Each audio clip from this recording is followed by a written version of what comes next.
आपका बहुत बहुत स्वागत है आज के इस सेशन में। हम सब ने सुना है where there is a will there is a way, जहाँ चाह वहाँ रहा। तो जब हम अपना मन भगवतीय सत्य को प्राप्त करने के लिए उत्सुक और उन्मुक्त बना लेंगे, तब उसमें स्वयं ही उस सत्य का प्रकाश हो जाएगा और तब जो कुछ निर्णय होगा वह सत्य ही होगा। तो हमें अपना मन बनाने की ज़रूरत है, उत्सुकता दिखाने की ज़रूरत है, उन्मत्त होने की ज़रूरत है, और बाकी काम वे स्वयं कर देंगे। चाह हम दिखाएंगे, राह वे बनाएंगे।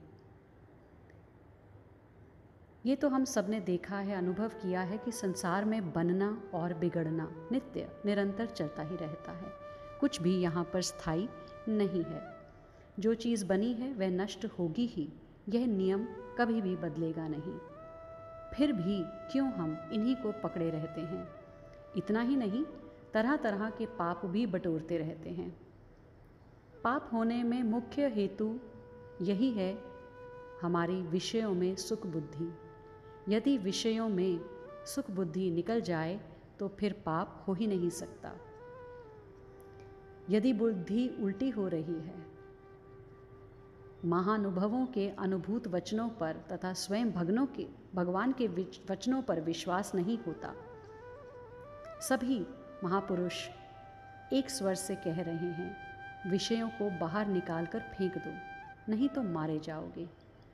पर मन है कि इन बातों को सुनकर भी नहीं सुनता, क्योंकि यदि वस्तुतः सुनता होता तो फिर विषयों के लिए कामना ही क्यों होती।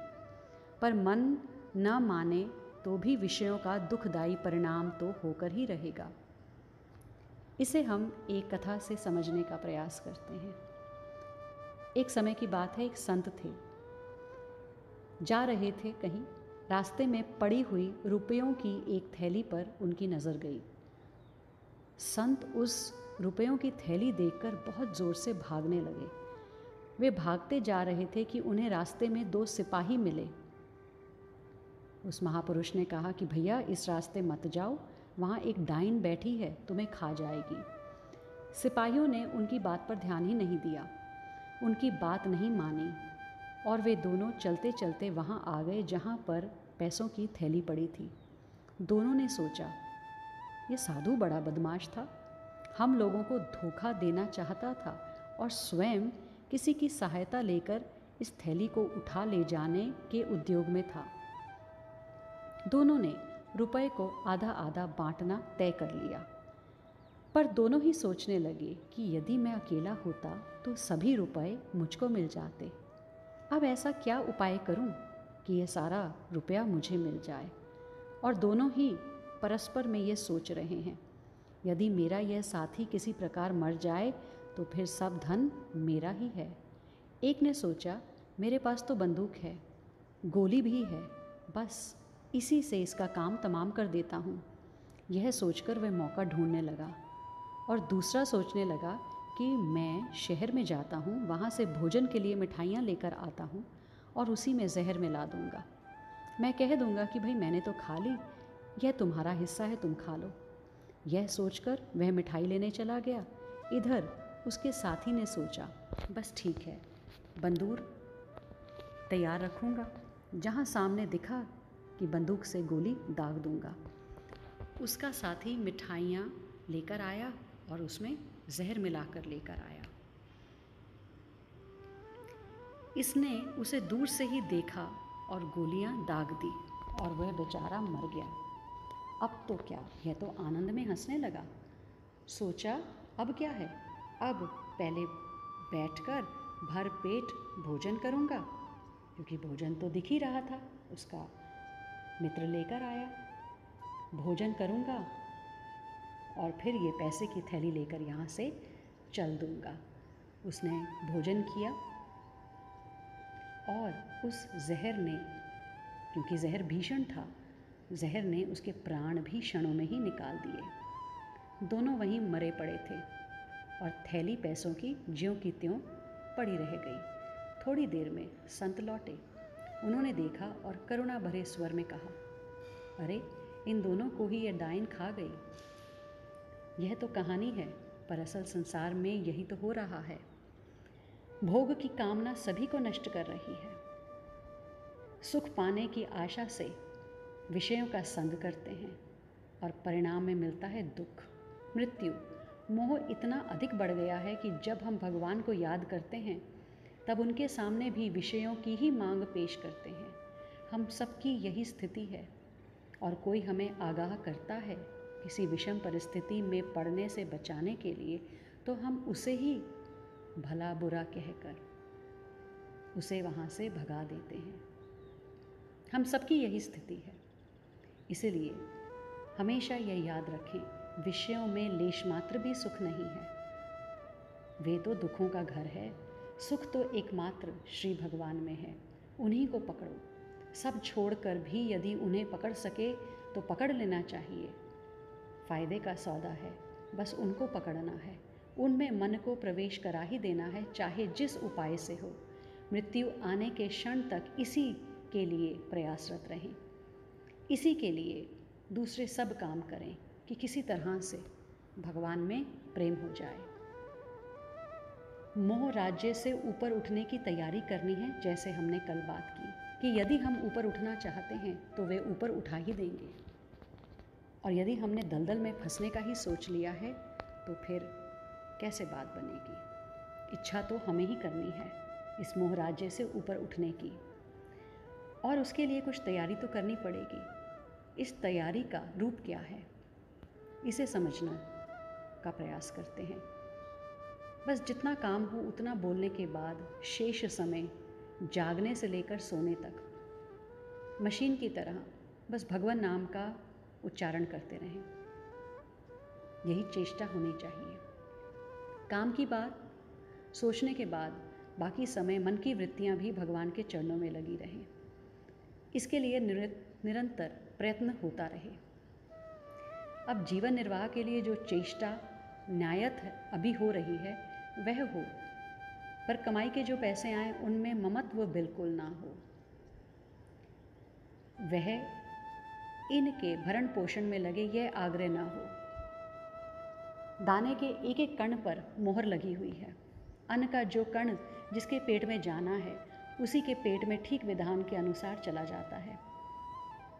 यह ठीक है कि स्टेज मास्टर ने, जगन नियंता प्रभु ने जिनके भरण पोषण में हमें निमित्त बनाया है, तो हम उन्हीं की सेवा करें, चेष्टा ऐसे ही करें, चेष्टा मात्र, आग्रह नहीं। पर यदि 7 व्यक्ति और आ जाएं तथा 8-10 व्यक्तियों के लिए जो भी खाने पीने की सामग्री मामूली पोषण भर के लिए थी उसके कुछ भाग और कर दिए जाएं, तो सबका पूरा भरण ना होकर आधा ही भरण होगा, तो भी चित्त मलान न होकर विशेष आनंद का अनुभव करना चाहिए, मिल बांट कर खाना चाहिए। हिस्सा बटाने वाले स्वयं हमारे प्रभु ही हैं। वो तो हमारी परीक्षा लेते हैं। उन्हीं की लीला का अंग है जो हमारे साथ हो रहा है, और वे हमें कुछ सिखाना चाहते हैं। यदि हम सीख लें तो हमारा ही जीवन सरल हो जाए, और यदि अड़ जाएं तो फिर कुछ और समय लगेगा, क्योंकि जब तक सीखेंगे नहीं वे भी मानेंगे नहीं। प्रतिकूल से प्रतिकूल, अत्यंत प्रतिकूल व्यवहार करने वाले के प्रति भी द्वेष ना रखें। उसके हृदय में अपने प्राणनाथ प्रभु को देखकर मन ही मन हंस दें, प्रार्थना करें कि हे प्रभु कैसी लीला कर रहे हो, और प्रयास करें कि भीतर मलिनता का स्पर्श न होने पाए। जब कम बोलेंगे तो आधी समस्याओं से तो अपने आप ही छुटकारा हो जाएगा। ज़्यादा बोलना ही समस्या में फंसने के कारण है। जो भी घटना जीवन में बीते उसे अपने प्रियतम प्रभु का ही संदेश माने, संकेत माने। इससे भीतर से अनुभव करें, अंतर हृदय से विश्वास करें कि चाहे कोई भी घटना कितनी ही भयानक क्यों ना हो, उसका परिणाम अनंत मंगल से भरा है, क्योंकि अमंगल करना तो हमारे प्रियतम जानते ही नहीं। मंगल भवन, अमंगल तो कर ही नहीं सकते, उनका स्वभाव ही नहीं है। बस अपने व्यवहार में सुधार की आवश्यकता है। हर प्रतिकूल भाव को मन से निकाल दें, क्योंकि हम क्या किसी को सुधारेंगे, हम तो स्वयं को सुधार लें, वही बहुत है। यह भ्रम हमारे मन में नहीं होना चाहिए कि हम किसी को सुधार सकते हैं। वास्तविकता तो यही है कि हमारा सिर्फ हम पर ही बस चलता है, उसे ही चला लें। मन में ऐसे भावों को दृढ़ करते रहें। मेरे तो एक प्रभु ही हैं, मेरा और कुछ नहीं है, कोई नहीं है। मेरे तो गिरधर गोपाल, उससे भी ज़्यादा महत्वपूर्ण है दूसरों ना कोई, और कोई नहीं। सब प्रभु का, सब प्रभु के इस नाते से जो संबंध निभाना हो उसे निभाते चले जाएं। पर स्वतंत्र संबंध जितनी शीघ्रता से हो, मन ही मन उसे तोड़ लें, क्योंकि हम नहीं तोड़ेंगे तो समय रहते वो टूट ही जाएगा, क्योंकि यह संसार ही ऐसा है। सबसे उत्तम बात यही है कि प्रभु से कुछ भी ना मांगे।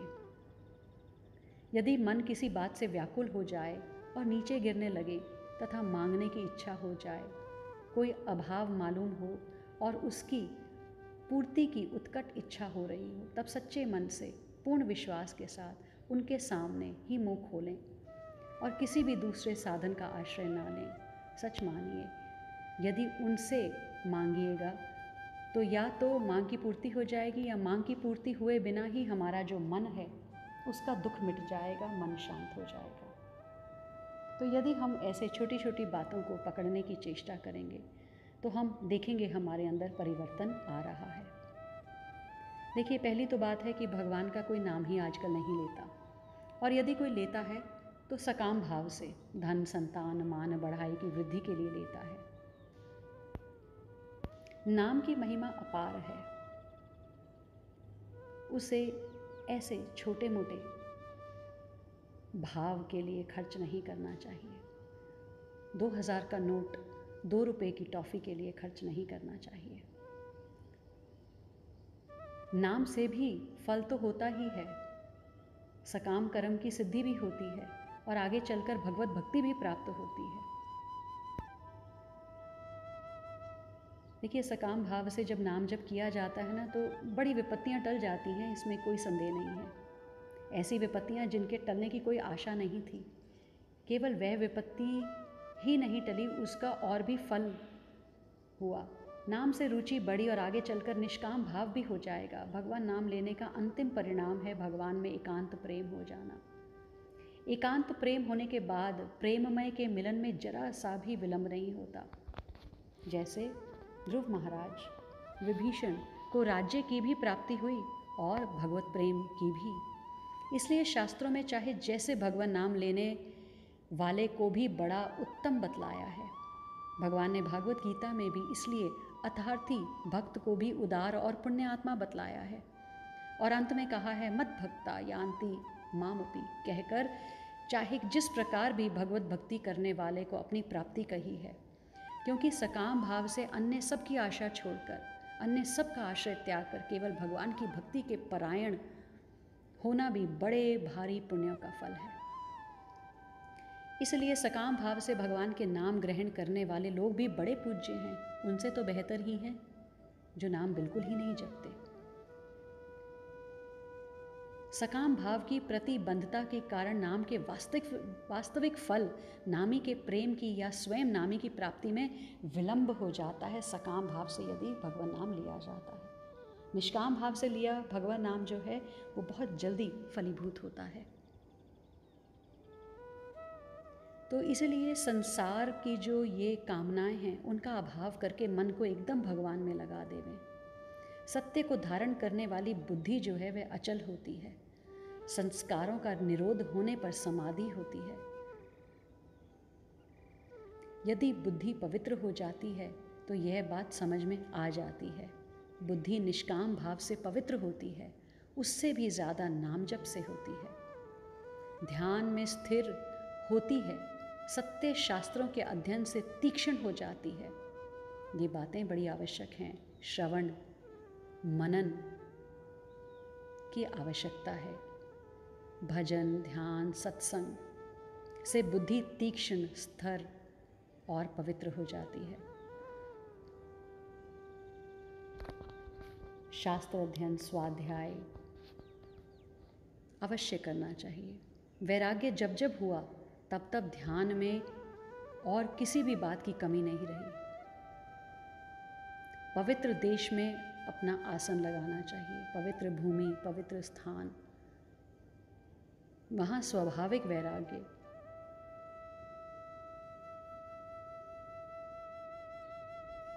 चंचलता और आलस्य को अभ्यास से निकाला जा सकता है, फिर ध्यान लगता है। आलस्य निद्रा के अंतर्गत आती है। भजन, ध्यान, सत्संग से सभी विघ्न नष्ट हो जाते हैं।